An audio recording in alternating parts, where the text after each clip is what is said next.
welcome to the Meditation Conversation, the podcast to support your spiritual revolution. I'm your host, Kara Goodwin, and today I'm joined by Dr. Fred Moss.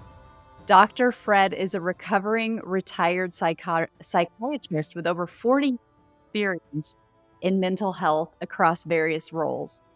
He's known as the Undoctor, and he's a transformational restorative coach on a mission to empower his clients by undiagnosing, unmedicating, and undoctrinating their lives, allowing them to reclaim their true selves. So welcome, Dr. Fred. I'm really excited to talk to you today. Yeah, thanks, Kara. It's really great to be here. The honor and pleasure is mine. Thanks for having me as a guest. So I can't wait to hear about the undoctoring. Can you talk a little bit about your history and what led you to this more unconventional way that you help people today? Sure. Yeah. So I was born into a world that was in a fair amount of chaos, and I was born to be a communicator. So I had two older brothers, 10 and 14 years older than me, who were teenagers when I was born. And my parents and them were in a fair amount of chaos and disarray when I was born. And I was called on to bring a new level of joy and communication into the family. So I hit the time clock right when I arrived. And I've been enchanted with communication ever since. And so the idea was early on that I would bring joy or pleasure through laughing or through reciting advanced reading or math or whatever kind of precocious things that I was taught how to do as a child. And I could lighten up a room. And the idea, I would watch people speak to each other and knew that communication was the thing. I don't know that I knew the word communication, but I knew that contacting and being with each other was where all of human activity took place. And I think we all learn that when we're children. Through elementary school, I expected to learn how to be a really great communicator. But in school, what I learned was that they didn't really want me to communicate. They wanted me to follow the rules, say what the teacher says, speak when I'm spoken to, and those kind of things. Not really the grounds for an open discourse. And so the idea then was, well, maybe junior high, the bigger kids, somewhere along the line, people must learn how to communicate. And of course, in junior high, it got worse. And then in high school, it got worse again. So I decided that in college, that's where I would finally get my education. And I went to the University of Michigan, hoping to really there was all sorts of open conversations supposedly going on about war protests and drugs and sex and all the things that big kids talked about. And I was hoping that I would learn how to do that there. But even in the classrooms in Ann Arbor, it was not a place to learn how to communicate. So I eventually dropped out of school and came across the country to Berkeley, California to find myself, which I did do, but it was non-sustainable. And I eventually was convinced to go back to school to learn how computers, which was the new and up and coming science. And I went back, and the only computer in all of Michigan was at the University of Michigan. And I tried to be a computer person, but that didn't work either. So I dropped out again. And when I came home, I told my mom that I would never go back to school for any reason.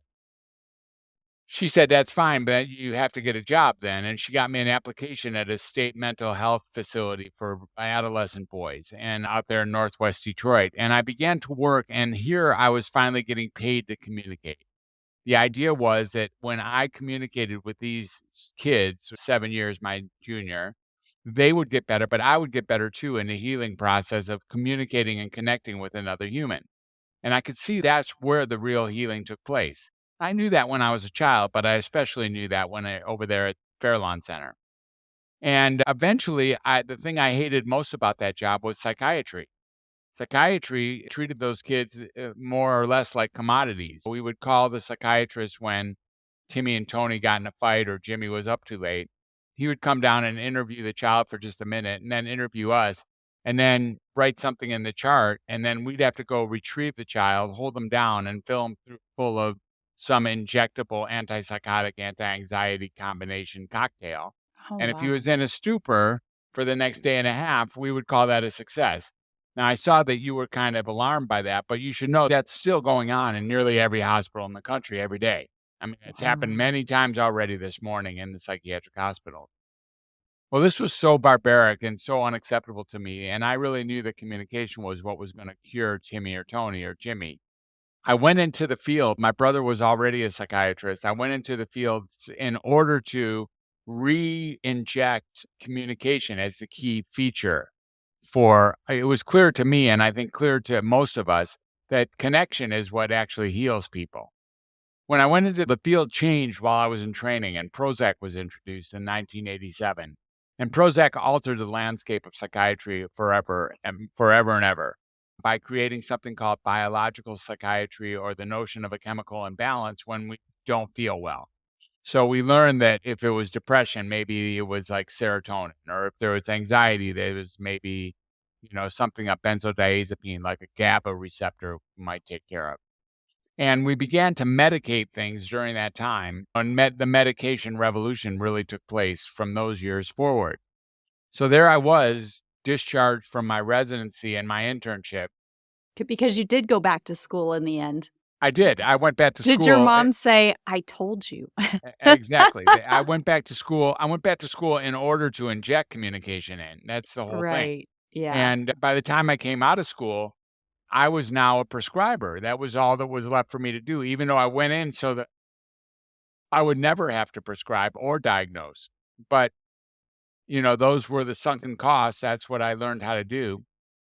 And over the next 30 years, I saw approximately 40,000 patients and wrote over 100,000 prescriptions during that time. Each of them was not aligned with my core self. So they all hurt. They all had a little or a lot of soul sacrifice associated with it. And eventually really got to the point where I could not live with that level of duplicity. So I started to do something fairly radical in 2006. And that was I started to take people off of medicine. I took my low risk patients off of medicine, and sure enough, they got better, way better, reliably better. And in many cases, their original diagnosis actually disappeared. Really? Yeah. And then I kept doing that and did it with my greater part of my practice. And even their diagnoses often disappeared. Now, there are several reasons to keep a diagnosis, and sometimes the system isn't really ready for the identified patient to get better, for instance. And so they'll call on me. We liked him better when he was medicated or Now something like wait, that. that's really interesting. Can you say that again? The Yeah, system is not ready for the right. person to not have that diagnosis Exactly. The anymore. diagnosis fills an important role in the system. So the identified patient often is a really key place to be able to funnel all the concerns the family is having or the system is having about themselves, etc. That if it wasn't for my sick sister, we would be okay. Or if it there's Wow. benefit a lightning rod of a patient in many systems that actually keeps the patient fully entrenched in being psychopathological. Now that's fascinating. I feel like you probably said this a million times and it's not like it doesn't hit you the way that it might be No, hitting probably not. people right now. So I don't wanna, speed on by that because Yeah. that's really, really important. So you're talking about the family, the people who have the relationship with the person, Identified patient, yeah. the identified patient, they're relying on this diagnosis so that they can explain why they have a Why their difficult lives relate. don't work. That's right, exactly. Right, and then also, when you talk more about, like, a system, what other parts of that presumed patients who else is benefiting from Yeah, that? so there's extended systems as well, there's other caregiving systems, there's the multiple systems that really count on that tire remaining flat. It's really Mm, important that the tire remains flat because that's how we learn to drive was with a flat tire. And so if you fill up the air in a flat tire in a car that's had a flat tire for a long time, the regular driver of that car will not know how to drive and will immediately drive into a ditch because he'll be compensating for the flat tire that no longer exists.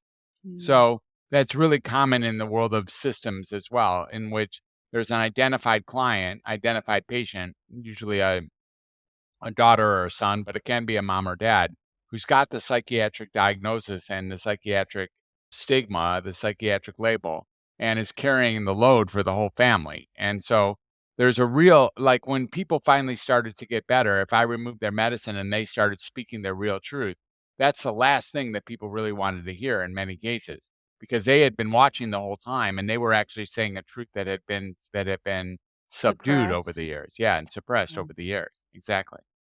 Wow. There is a lot there. Yeah, there's a lot there. Yeah, wow, okay. Well, thank you for taking us through your Well, history. that's only to 2006, and now Oh, right. that was the, whole idea in 2006 was I began to do that, and, I started taking off most of my patients off of their medicine, and most of them got way better, and then my practice closed, and I started going around the country and around the world as a traveling physician, often carrying the same level of philosophy, but not always with the same wherewithal to be able to do it in my part-time or temporary jobs. When I could do it, I had great success. When the administrators would allow me to take people off of medicine, people would get way better. But the truth is, the system is not built to make people better. The system is built to advance or to perpetuate or to increase or to some cases actually cause the symptoms they're marketed to treat. And that's what keeps people in the system. That's why people line up every morning at every single pharmacy around the country to make sure they get in early to get their pharmaceutical medicine so that they can take them. And they're frankly not doing anything close to what they're told. In most cases, they're either perpetuating, increasing, or in some fair amount of cases, they might be actually causing the symptoms that they're marketed to treat. Wow, Yeah. Well, then there's we so start much. looking at where is the Undoctor, because in 2016 I started creating a company called Welcome to Humanity. And that's a self-explanatory company, a company that really takes into consideration all of life's ins and outs. All the things that work in life, all the things that don't work in life, all the pleasures in life, all the miseries in life, and include that in being part of what it means for having a full life. And really, when we can embrace all of that and not see ourselves as sick, that's when we get a full life. Actually acknowledging that misery is part of it, that discomfort is part of it, that being uncomfortable is part of the beauty of being human. And Buddha knew that. Everyone knows that. There's nobody who's ever written about never been anybody who's lived like a fully comfortable life. That's just not happened. So the idea is that as we move forward, the Undoctor was a moniker I received a few years ago from a friend of mine because ultimately it isn't the medicines that are causing the problem. It's the choice to take medicines because nobody's holding down any of these clients. Nobody's holding down any of these residents or patients. They're taking the medicine because they actually believe there's something wrong with them that needs to be fixed or altered. And the whole idea that I really like to put people into perspective is that maybe there's nothing that needs to be altered. Maybe what's really here is just being crazy in a crazy world makes sense. Being uncomfortable in a world that Yeah. is really depressing makes sense. Being anxious about a future that is so unpredictable makes sense. It's okay to have these human responses, even if they're deeply and highly uncomfortable. Okay. Well, so that sounds like it's dealing more with, like, depression or anxiety. I wonder about things like narcissists or people who are really harming other people through the relationships that they have, where I can think of people who not I don't know what what medicine they would be on in that kind of case, and I don't know how much narcissists in particular seek help. But from, like, a relational standpoint, I think of something like a psychopath or something who is, like, Mhm. really trying to harm people. I don't know. Is there kind of a cutoff where it's like, if it's more anxiety and depression and things like that, then it's easier to treat without medicine, or I don't know. Well, we don't have medicine for the so-called narcissistic or any of the personality disorders. We never pretended to Mm, have medicine for that. And people use that word fairly freely. This narcissist word is a word that's being thrown around these days. So no one really knows exactly what the other person is saying when they use the word narcissist. Different mhm. people have different ideas of what a narcissist is, and you can look it up on the internet and get the exact list you want to identify the person that you're calling a narcissist. Again, it's and people who do direct harm to people because that's what they enjoy doing is part of the group of people that are called humans. There are people out there who are doing harm for whatever reason. Normally, it's harmed people who are doing harm, normally. And so, one of the things we can really get is that people really more or less want to be listened to. They want to be heard for who they are. They want to be able to self express and be understood for who they are, including those people who appear to be harming people without any second guessing. Like, those people also just wanna be heard and understood for who they are as a person, and they wanna make an impact. Almost everyone wants to make an impact ultimately and make the world a better place. Some people see that as being done in various ways that other people think is counterproductive, and that leads to these diagnoses, like us versus them. We tend to then label somebody as having a condition if it's outside our range of what we think our human boundaries should be. So we give people these diagnoses of psychopath or of narcissism or something like that, identifying them as being outside the range of acceptable. And then we call them abnormal as if we are normal. We think we have an understanding or a definition of what normal is, but no one's ever come up with anything good like that. So since we True. don't know what normal is, I don't know how we have the audacity to speak to what's abnormal. Yeah.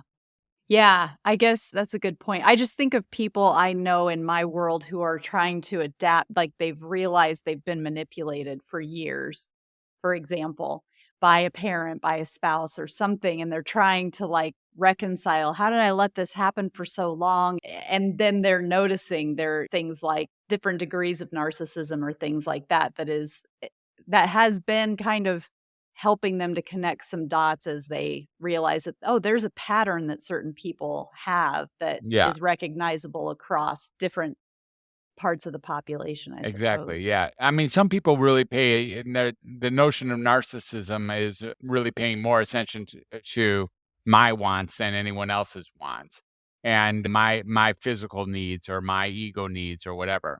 And we all have that. That's why we despise the narcissist because we're all narcissistic underneath it all. So Mm, we think that we have compensated so that we're no longer just feeding our own wants and needs.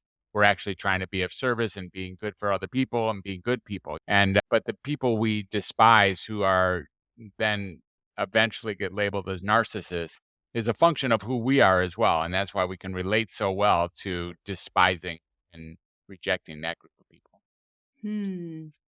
Yeah, it's really interesting because I mean, when people, for instance, like have sidestepped their own, they've realized that for years they've just put what they want on a shelf in order to accommodate what they guess that the other person wants, and then that's not the right thing, and so forth. It does kind of come across as like, wait, I'm willing to sacrifice what I want all the time, and yet it's never enough, and there's nothing coming back, Yeah. There's a you lot of know? people. It sounds like you've had your own personal experience with this group of people here and there every so often. It's really more that I have different people. I've been lucky. Of course, I've seen it, yes, and I've been on the other side of it, but luckily it's not, I don't have it intimately in my life, but I do see it and it's like, oh my goodness, this is like you start to hear the stories that come out and it's pretty surprising.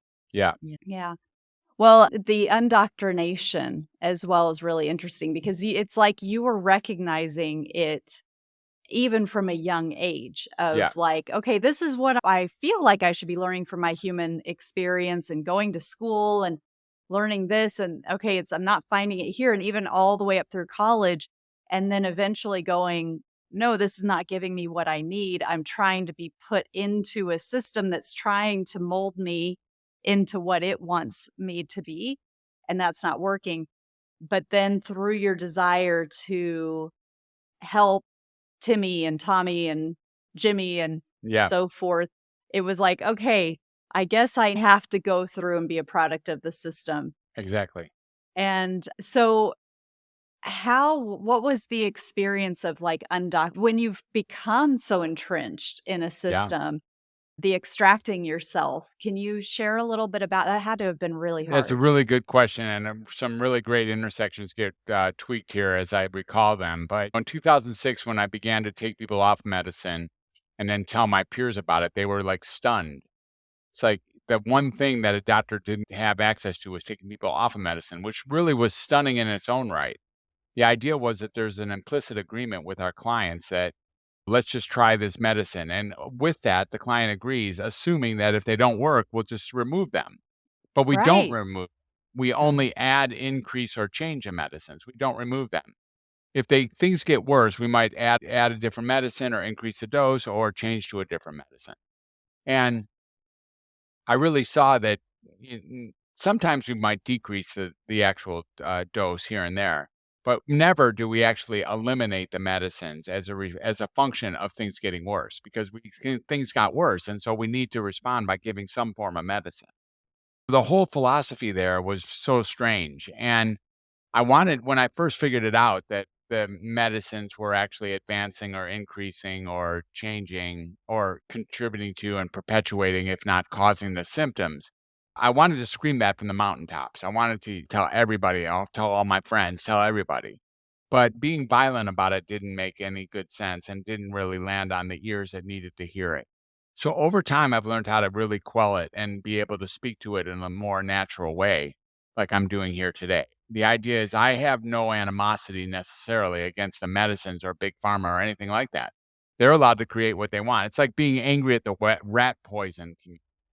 It's like Mm, they just make rat poison. That's all. Use it to kill rats and it's good. And with the same thing here, it's only an inert substance that they're making, but it's not their problem that everybody and their grandma wants to call themselves bad and wrong and fixable and diseased and affected and defective.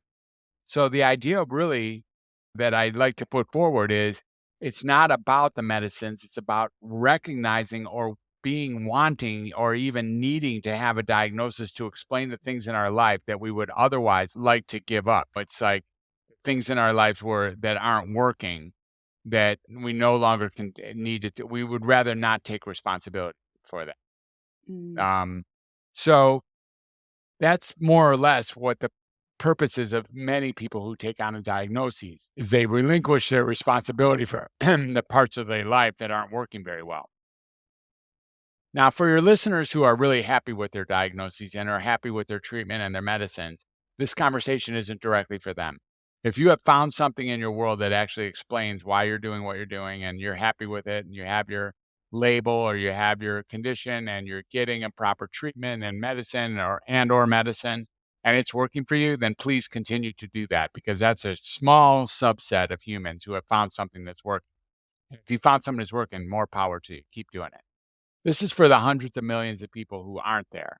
And there are hundreds of millions of people who've been diagnosed or misdiagnosed or underdiagnosed or overdiagnosed who feel like they're taking medicines that aren't making them better and they're in treatments that don't make any sense. They have no relationship with their doctor, the one who's there to heal them. And those people are really learning that what they're doing for their imbalance, if you will, not necessarily a chemical imbalance, by the way, but for their imbalance isn't really working. It isn't serving them. So that group of people is who I'm really speaking to here. And so that's where you get to undiagnosing. Undiagnosing as a function of unmedicated. Just taking away medicine to somebody who still thinks that they're sick will only have them seeking to what else do I have to take now since I'm still sick.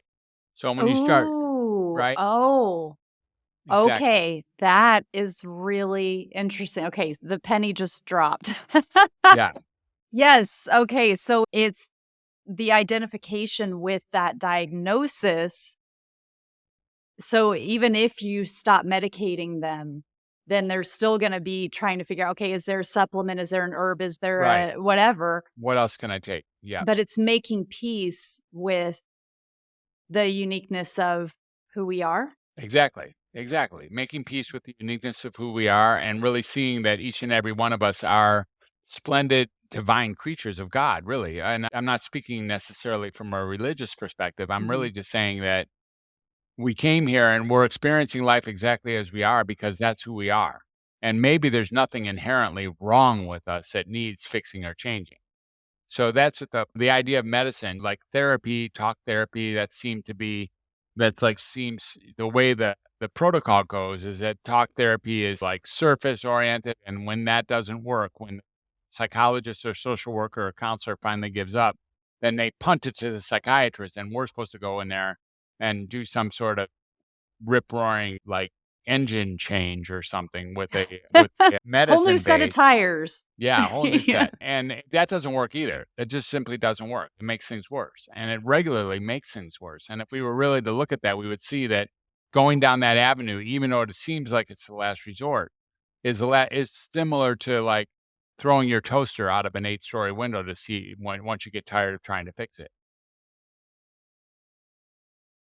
This is fascinating. So I wonder too about like parents who have children who are in school, because I also have friends who, and I have children, and there's a certain way that I guess schools expect children to behave, to learn, to interact, and so forth.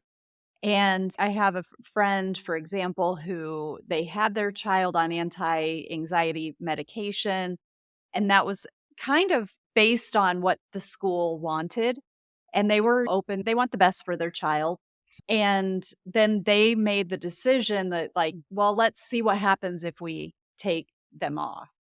And then things come to the surface, and there are pluses and minuses, but they kind of feel like the school is again sort of like, well, what happened to the medication? Should he be on medication again, and so forth? So there's this sort of like that indoctrination that you talk about, but I think it's one thing for us to do that through like what we want for ourselves, and then there's this other additional dimension that when you're trying to make the best choice for your child. I don't know if you have if Oh, anything yeah. floats I out. have plenty to say about that, of course. Yeah. And, yeah, the whole idea of students or children or parents of children who are being told by the school that their kids aren't listening or aren't able to complete tasks or aren't able to pay attention or are seemingly having a mood disturbance of some sort, that they're anxious or they're depressed.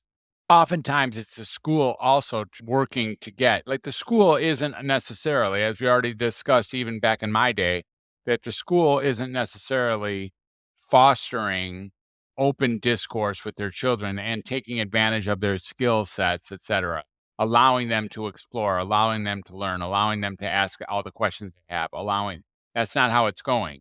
They're wanting little Johnny to sit in his chair and stare at the chalkboard or stare at the front of the room and then be able to regurgitate what the teacher said. And if he doesn't do that, then there's something wrong with Johnny, rather than realizing that there might be some inherent flaws in the whole school system. Now, this is a very simplistic way of looking at a very complicated issue, because when parents get told that Johnny isn't doing well in school, the parents are necessarily like interested in doing whatever they can to help Johnny. And the school says the school is kind of in cahoots, if you will, with the medical team, that if they get put on Ritalin or they get put on Xanax or they get put on Seroquel or whatever their medicine is of choice, that they have experience that kids do well. Then what ends up happening is that the children they get quelled.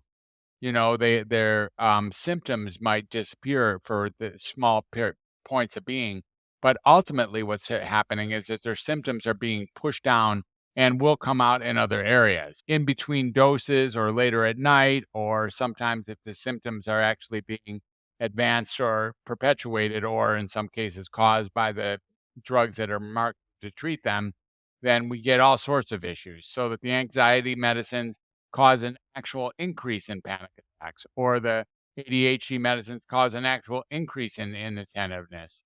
And this is a really important issue to take in mind, is that these medicines don't do what they're supposed to do. Well, except if you realize that what the medicines do, maybe they do what they're supposed to do, because what they're supposed to do is they're made to sell more of themselves. And so if you can keep people on medicine, that's a good plan for the medicine company, of course. Yeah, that's true. It is. It's so complicated, isn't it? It's so Yeah, complicated. complex, Yeah. complex. Well, we talked about children, and I'm just wondering the lens of this in the maybe misdiagnosis, Mistreatment. Mhm. mistreatment for a different generation. Right. Yeah, it goes on for everybody. I mean, we're all being mistreated in many ways. If we walk into the standard default psychiatric industrial complex, we're going to get, if you go to a barber shop enough times, you're going to get a haircut. And in the psychiatry world, when you walk in to get psychiatric evaluation, you're going to walk out with a diagnosis. In fact, they can't even let you out without one. Really? They won't get paid if they don't. If you Oh, write no because of diagnosis, no insurance? third party payer will ever pay you. Oh, So, wow. so you are compelled as a psychiatrist to diagnose every single person who comes into your office.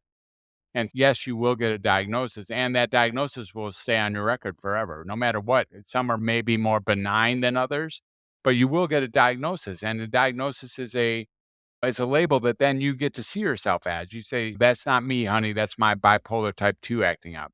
Or, Mm. "Sorry, I didn't complete the task, boss, but I got adult ADD." Or, "Sorry, I didn't do so well at the party last night. I got social anxiety." Whatever I decide. So we're Hmm. given these labels, and they do serve a purpose because, like we talked before, they relinquish the responsibility that I might have over the parts of my life that maybe I'm not so proud of. Hmm. Yeah, that's fascinating.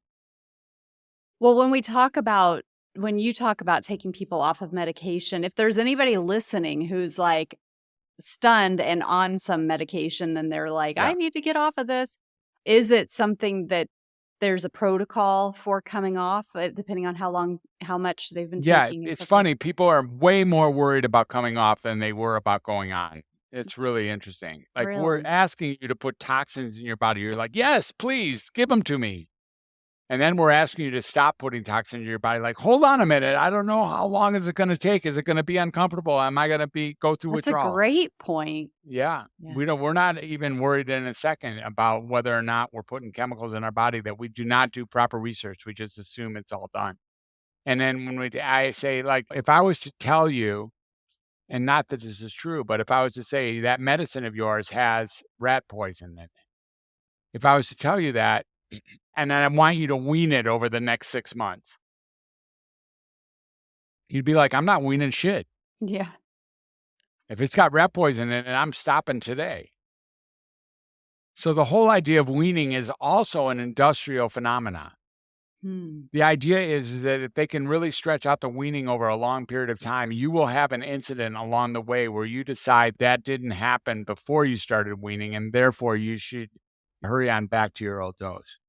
Really? Yeah, that's my understanding of it. I don't think Mm. anybody, it's not written anywhere, I'm sure, in the weaning process, Right. but So if I slip on a banana peel or I run over my cat in the driveway, I'll say, "Hey, I wasn't doing that before I started weaning on my medicine, and so therefore, here I am super anxious because I just ran over my cat, and that's the same anxiety I felt before, and the only way I can manage that is hike up my medicine." So when you advise people to come off of their medication, do you just have it be a just stop, full So stop? some people, like, they use the word, like you were probably thinking about using the word cold turkey. And Mm. cold turkey, there's nothing attractive about cold turkey. And there's nothing attractive like just stop. That makes it look like it's really a heroic deed. It's not a heroic deed in most cases. And let's keep in mind, I'm not taking people off of medicine who still believe they're sick. Mm. Why would I do that? They're just going to be jamming on me for their next medicine. Mhm. The idea is to really get into the mindset and get people to realize that maybe they're not sick in the first place. There's two groups of people. There's the people who are considering coming into the medical complex who think there might be something wrong with them and they're wondering whether they should go get their psychiatric evaluation. That's an easier group for me to work with because they haven't actually busted through yet. The group that has already started taking medicine, at least for some period of time, has decided that they are sick enough to put toxins in their body every single morning. And that group is much harder to convince that they weren't sick in the first place because they've already bought the whole thing hook, line, and sinker to begin with. That's a very difficult group, and it really requires a massive amount of alignment. That group, what I find is, and if any of your listeners are in that group, I hope they understand. That group is like, yeah, there's something wrong with me. I mean, how many doctors have to tell me that I've got bipolar disorder? How many doctors have to tell me that I've got schizoaffective disorder? I've got that condition, and therefore, of course, I need something. I hate my medicine, but since I have a condition, I need something. What are you going to replace my medicine with? Do you have some herbs, or do you have some special concoctions, or some certain practices I'm supposed to do? They're willing to do that, but only because they are unwilling to relinquish the notion that they might not have been truly sick in the first place. Mm. That's really fascinating. It comes back to that whole identification piece. Right. Exactly. Well, there is so much in this conversation. It has been so rich and fascinating. I thank you so much. Can you tell people how they can find out more about you, Well, I connect know with that you? normally this conversation goes into meditation and mindfulness and nutrition, multiple ways to just kind of hold still and capture yourself. So it's important to really understand that part of the treatment here is in the world of prevention. And part of the prevention is by getting, as meditation often suggests, by getting your world, getting your unique capacity to view the world as you do. When you can get out over yourself and you can get out hovering over yourself or really get an access to who is going through the actions, who is this me that's going through the actions I'm going through every single day, that's falling for whatever nonsense illusions that I'm falling for every day, then we have a new access to keep treating ourselves with the love and compassion and acceptance and forgiveness that we need to. So I really support meditation as being not only preventative, but in some ways curative of any notion that there's anything wrong with us. We start really getting our unique space in the world and what we do and how we think and what we say and how all those things play a role. So the best way to get a hold of me, if you want to really speak to this, it would be to go to my 360 site, which is drfred360.com. And from there, you can see everything I've done. You can see there's all sorts of cool freebies there. My books are in there. You can download free PDFs of my books. I have 2 of them. And my courses are in there, Healing the Healer and the True Voice course, where I walk people into finding their true voice, rediscovering their true voice, and actually bringing it forth through podcasting as a primary template. I think it's a great space to actually speak our truth. And then you can get all my social media links there. And I invite people to contact me by going to the texting area and just write your name and your email, like your full email, so that I can email you back. And you can put that in when you get contact, you contact and then text and write your name and your email. That can be very helpful in moving along so I can keep you in track of what I'm up to. Or there's an opportunity, of course, to set up a discovery call. There's a couple different buttons on that site where I'll give away your audience, I'll give away a free discovery call so that we can talk about whether there's a good fit with me moving together to work with your clients who either want to come off page medicine and want to lose their diagnosis or don't really believe they have one in the first place and just want reinforcement along those lines. That's beautiful. Well, thank you so much for all the work you're doing, Dr. Fred, to help people, the Undoctor Fred, to Yeah. help people become unindoctrinated or undoctrinated Undoctrinated, yeah. and undiagnosed. And it's really beautiful and profound. So Thank you. thank you. Yep. I learned it when I was 3, so it's back again. I love it. It's all Yeah. full circle, 360, right? Yeah, exactly. Great. Thank you so much. Thank you, Kara. It's been a pleasure. Let me know if there's anything I can do to help you as well. Thank you.